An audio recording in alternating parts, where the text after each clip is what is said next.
Before we just jump in with a lot of problems, let's take a look at what I'm going to call the alternator. It's -1 to, it could be an odd number, or -1 to an even number. Now this expression here, -1 to some power, occurs so often, it's nice just to be able to look at it and know what's going to happen. So first up, what do you think happens if you take -1, raise it to an odd power? You got an odd number of negative signs, so that's going to turn out to be what? -1? And then, what if you take -1 and raise it to an even power?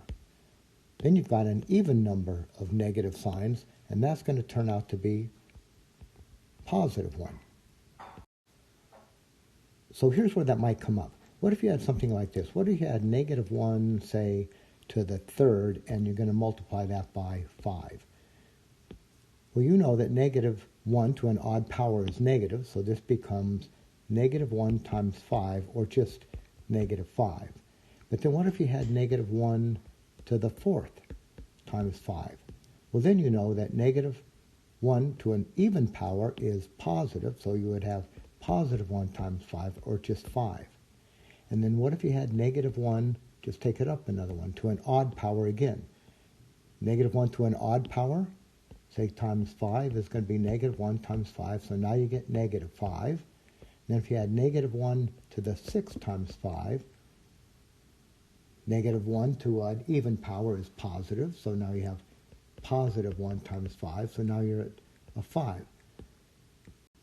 So you see what's happening right here, right? They alternate, these numbers just alternate signs. So that's why I'm going to call this thing up here an alternator, because if you have a sequence of numbers where this is involved, you very likely will get this alternating sign. Now what if you had something like this? What if it was -1 to the n plus 1? Now if n is, say, an odd number, all right, let's say this.